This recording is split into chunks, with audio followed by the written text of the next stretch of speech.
Баршаңызға сәлем достар, менің каналыма қош келдіңіздер. Бүгін сіздермен отбасымның және сондай-ақ көпшілігіңіздің ұнататын тағамдарыңыз лағманның рецептісімен бөлісетін боламын. Табағымызға ұнымызды салып дайындап аламыз. Салқын суымыздың үстіне тұзымызды салып, жақсылап араластырып, ұнымыздың үстіне кішкенеден құйып, қатты қамыр илейтін боламыз.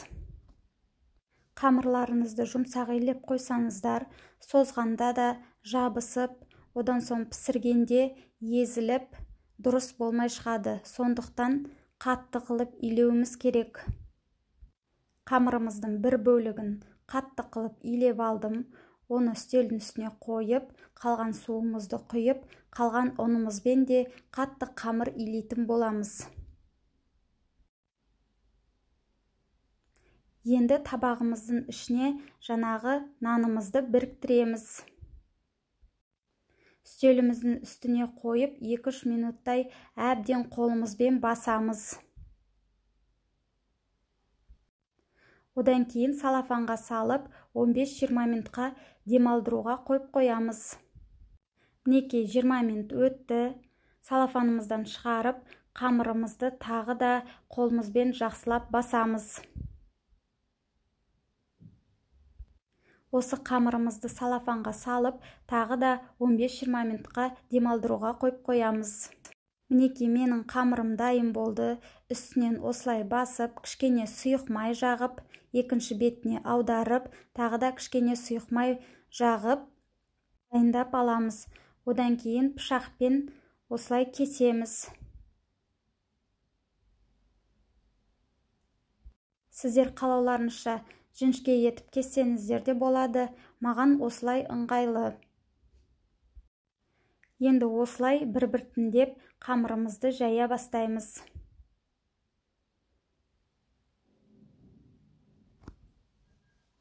Қамырды бір жайғаннан жіңішке қылып жібермеңіздер. Осылай видеода көрсетілгендей жайсаңыздар болады.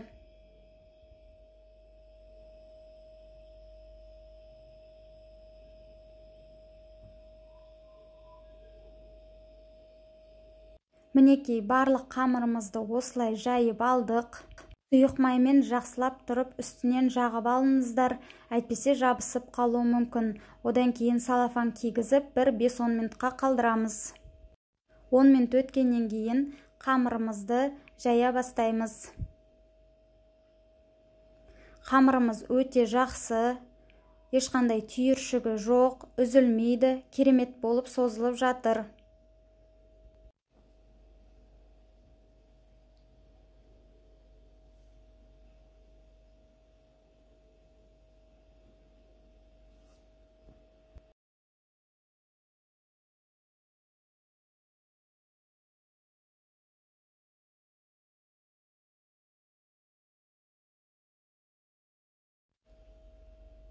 Енді қамырымызды алып, дастарханға емес, осылай қолымызбен созатын боламыз.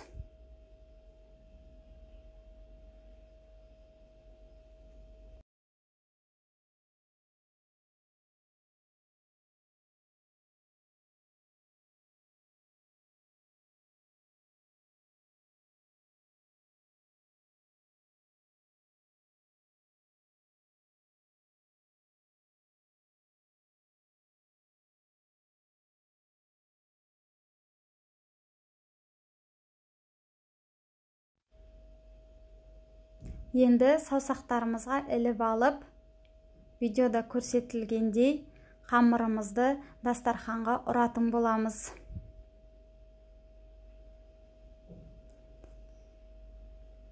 Барлық қамырды да осылай жасаймыз. Міне көріп отырғандарыңыздай қамыр ешқандай үзілген жоқ, жақсы болып шықты. Барлық қамырды да осылай кезекпен кезек жасап шығамыз.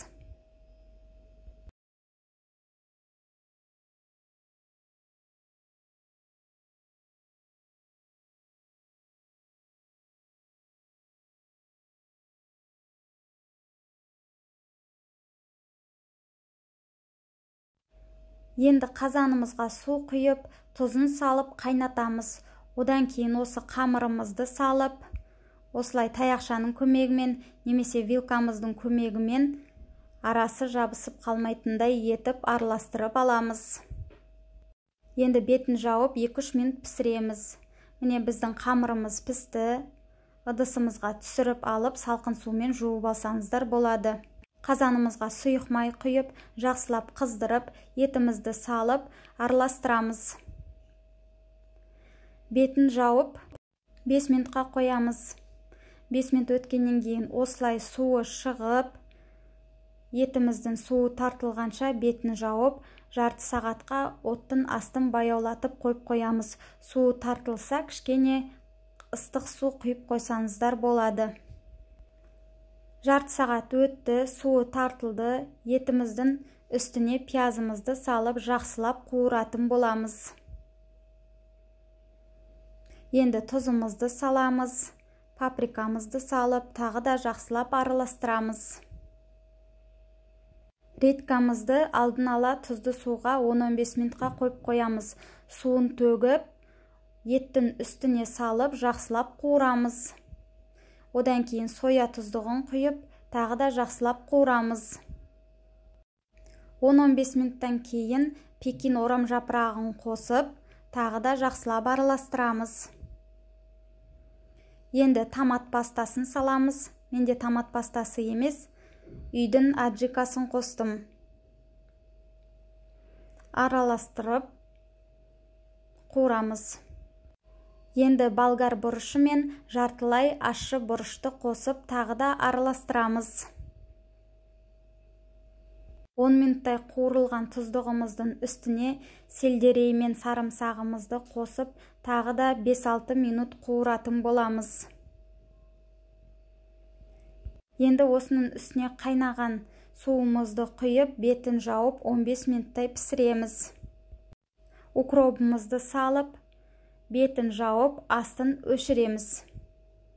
Осымен біздің тұздығымыз дайын. Қамырымызды тәрелкеге салып, үстіне тұздығын құйып, ұсына берсеңіздер болады. Әрлеу үшін көк жуа немесе укроп салсаңыз да өз еркілеріңіз. Осы рецептпен жасап көріңіздер. Сіздерге ұнайды деген ойдамын. Сіздермен болған Жібек.